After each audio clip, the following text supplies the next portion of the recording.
Shalom Bapak Ibu Saudara-saudaraku yang terkasih dalam Tuhan Yesus Kristus. Selamat pagi, salam sejahtera untuk kita semua dimanapun saudara-saudara berada. Selamat datang kembali di Renungan Kristen pada pagi hari ini.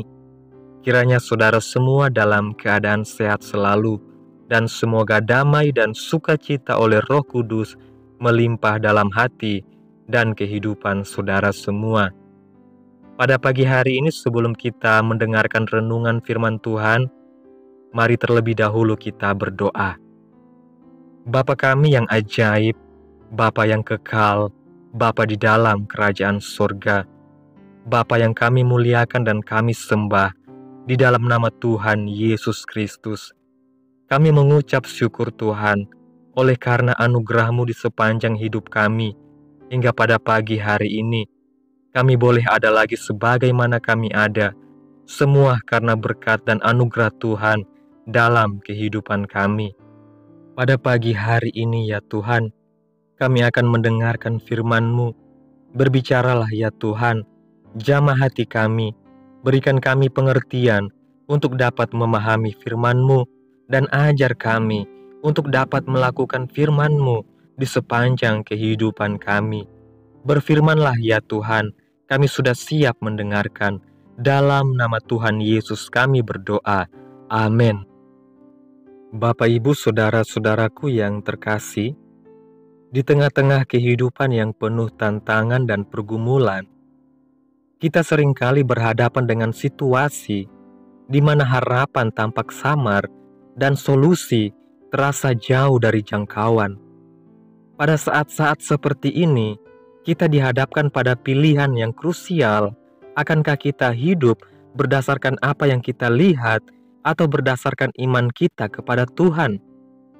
Iman sejati adalah ketika kita tetap percaya meskipun mata jasmani kita tidak melihat solusi atau jawaban segera. Kita diundang untuk melangkah dalam iman yang penuh keyakinan seperti para tokoh Alkitab yang mempercayai Tuhan meskipun dalam situasi sulit.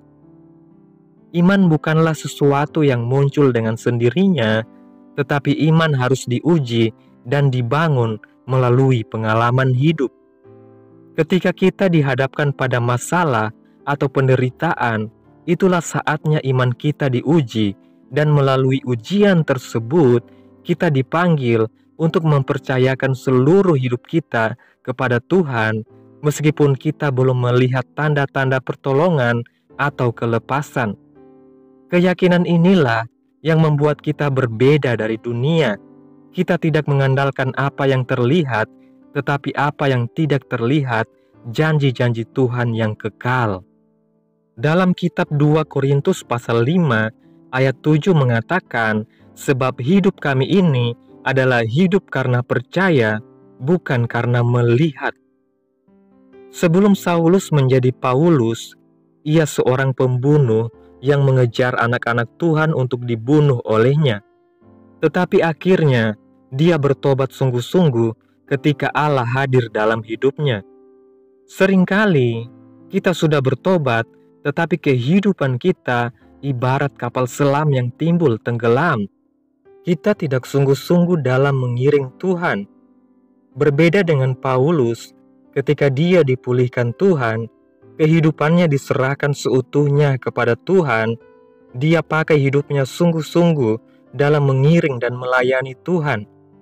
Paulus mengajarkan kita bahwa hidup yang didasarkan pada iman adalah hidup yang sepenuhnya percaya kepada rencana Tuhan tanpa tergoyahkan oleh apa yang terlihat di depan mata. Demikian kita pun dapat dipulihkan oleh Tuhan jika kita hidup karena percaya, bukan karena melihat. Lot pada saat disuruh untuk memilih, ia melihat, kemudian dipilihnya lembah Yordan yang banyak airnya, subur seperti taman Tuhan, seperti tanah Mesir sampai ke Zoar. Dia tinggal dekat kota Sodom yang akhirnya dimusnahkan oleh Tuhan. Dapat kita lihat dalam kitab Kejadian pasal 13 ayat 10 yang mengatakan, lalu Lot melayangkan pandangnya Dan dilihatnya lah bahwa seluruh lembah Yordan banyak airnya, seperti taman Tuhan, seperti tanah Mesir, sampai ke Zoar. Hal itu terjadi sebelum Tuhan memusnahkan Sodom dan Gomora. Sementara Abraham, pada saat dipanggil oleh Tuhan keluar dari Haran, umurnya waktu itu 75 tahun. Ia belum melihat akan janji Tuhan, tetapi ia melangkah dan pergi karena ia percaya Tuhan akan menolong dan menepati janjinya. Abraham memberikan contoh sempurna tentang iman yang tidak bergantung pada apa yang terlihat, tetapi pada janji Tuhan yang tidak terlihat. Melalui berbagai proses dan waktu yang lama, baru janji Tuhan dinyatakan dalam hidup Abraham. Bapak, Ibu, saudara-saudaraku, kalau kita ingin ditolong dan diberkati Tuhan, maka kita harus percaya satu-satunya hanya kepada Tuhan saja. Raja Nebukadnezar membuat patung emas dan menyuruh seluruh rakyat di Babel untuk menyembahnya. Tetapi Sadrak, Mesak, dan Abednego tidak mau melakukan perintah tersebut. Meskipun mereka dimasukkan ke dalam perapian yang menyala-nyala, bahkan berlipat kali ganda panasnya, tetapi iman mereka tidak goyah. Mereka percaya walaupun saat ini mereka belum melihat pertolongan Tuhan. Dapat kita baca dalam kitab Daniel pasal 3 ayat 17-22 yang berkata demikian, "Jika Allah kami yang kami puja sanggup melepaskan kami, maka Ia akan melepaskan kami dari perapian yang menyala-nyala itu dan dari tanganmu, ya Raja. Tetapi seandainya tidak, hendaklah tuanku mengetahui, ya Raja, bahwa kami tidak akan memuja dewa tuanku dan tidak akan menyembah patung emas yang tuanku dirikan itu." Maka meluaplah kegeraman Nebukadnezar, air mukanya berubah terhadap Sadrak, Mesak, dan Abednego. Lalu diperintahkannya supaya perapian itu dibuat 7 kali lebih panas dari yang biasa. Kepada beberapa orang yang sangat kuat dari tentaranya, dititahkannya untuk mengikat Sadrak, Mesak, dan Abednego dan mencampakkan mereka ke dalam perapian yang menyala-nyala itu. Lalu diikatlah ketiga orang itu dengan jubah, celana, topi, dan pakaian-pakaian mereka yang lain, dan dicampakkan ke dalam perapian yang menyala-nyala. Karena titah raja itu keras, dipanaskanlah perapian itu dengan luar biasa, sehingga nyala api itu membakar mati orang-orang yang mengangkat Sadrak, Mesak, dan Abednego itu ke atas. Tuhan sering membiarkan kita masuk ke dalam perapian kehidupan untuk melihat apakah kita tetap beriman kepadanya. Melalui kesetiaan kita, bahkan dalam ujian terberat, Tuhan akan menyatakan kuasa-Nya. Jangan lihat persoalan, penderitaan yang datang dalam hidup kita, tetapi kita harus percaya bahwa Tuhan sanggup menolong kita. Bagi Allah yang kita sembah dan percaya, tidak ada yang mustahil. Yesus Kristus selalu ada di tengah-tengah badai, persoalan, dan penderitaan kita. Dia luar biasa di dalam hidup kita. Walau kita sakit, Dia menyembuhkan asalkan kita percaya kepadanya. Bilur-bilur Yesus dapat menyembuhkan segala penyakit kita. Mujizat Allah sampai sekarang masih tetap berlaku. Hidup kita terpelihara karena berkat Tuhan. Hidup kita sangat berarti, karena itu janganlah mengeluh menghadapi segala persoalan hidup yang datang silih berganti. Seringkali Tuhan menguji kita untuk melihat kesabaran kita menghadapi persoalan hidup.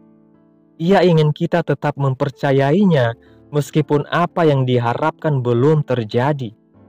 Ketaatan kita dalam menghadapi ujian iman inilah yang memperkenankan hati Tuhan dan membawa kita kepada kemenangan sejati. Seperti yang dialami oleh Yosua pada saat memimpin umat Israel mengelilingi tembok Yeriko. Nanti pada kali yang ke-7 mereka mengelilingi tembok itu, akhirnya tembok itu bisa roboh.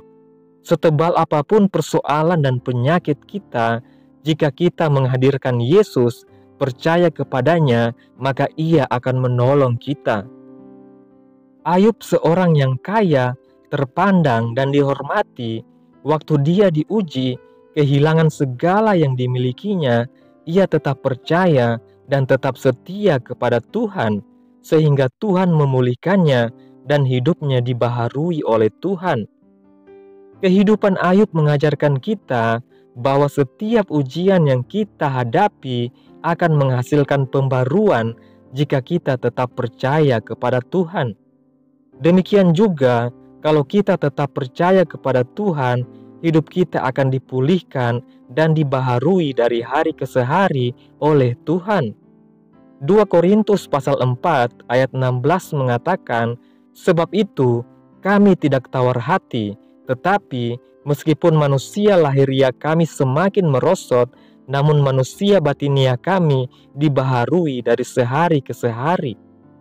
Pada saat kita dihina, difitnah oleh orang lain, katakan saja terima kasih. Karena di situ iman kita diteguhkan, kita akan dibaharui oleh Tuhan. Seberat apapun persoalan, sakit penyakit yang datang dalam hidup kita, jangan sampai kehilangan kepercayaan kepada Tuhan.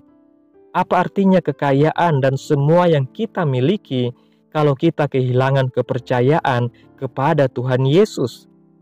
Kepercayaan kepada Tuhan Yesus harus selalu ada dalam kehidupan kita meskipun kita belum melihat pertolongannya. Percaya saja, Dia sanggup menolong dan memberkati kita. Dia Allah yang mengerti dan memperdulikan kita. Kesimpulan renungan pada pagi hari ini, hidup karena iman berarti menyerahkan seluruh kehidupan kita kepada Tuhan meskipun kita belum melihat jawabannya. Ketika kita memilih untuk percaya, bukan karena apa yang terlihat, kita mengundang Tuhan untuk bekerja dalam hidup kita dengan kuasa-Nya yang besar.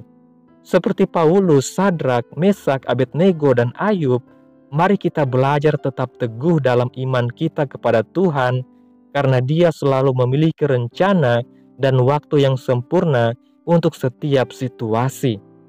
Amin. Tuhan Yesus memberkati. Demikianlah renungan firman Tuhan pada pagi hari ini.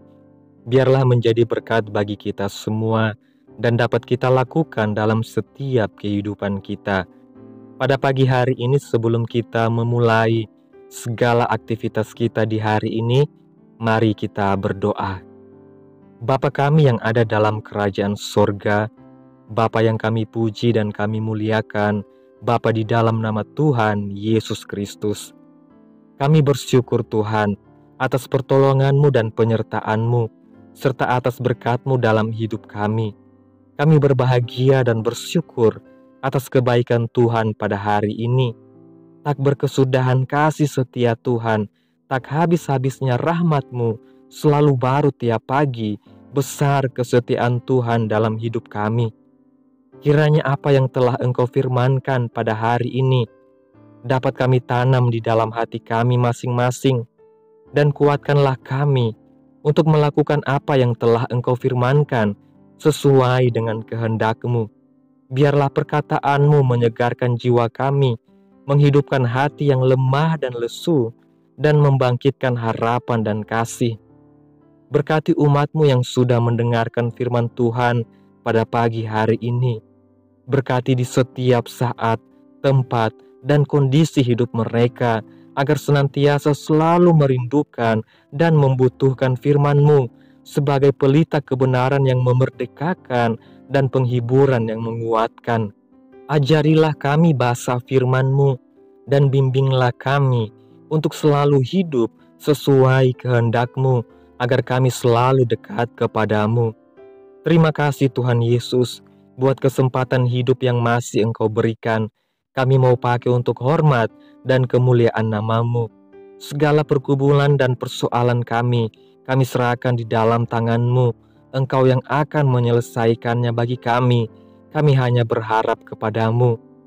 Hamba berdoa buat saudara-saudaraku yang sudah mendengarkan renungan pada hari ini, yang saat ini sedang mengalami sakit penyakit, pergumulan masalah, kebutuhan ekonomi. Kiranya Engkau jamah, sembuhkan, dan pulihkan keadaan mereka, berkati perekonomian mereka, serta berikan jalan keluar di setiap pergumulan masalah yang mereka hadapi.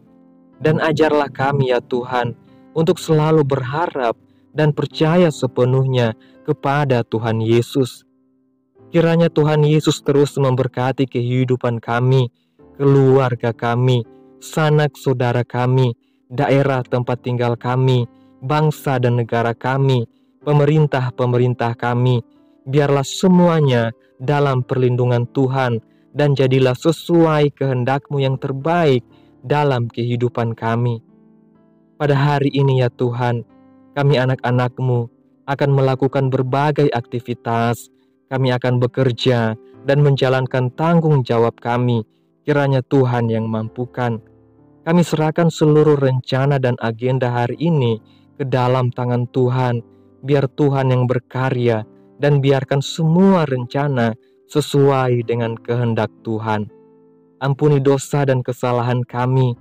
Jadikan kami pribadi yang lebih baik setiap harinya. Jagai kehidupan keluarga kami. Berikan kami kesehatan dan tuntun kami ke jalan yang benar. Terima kasih Tuhan Yesus.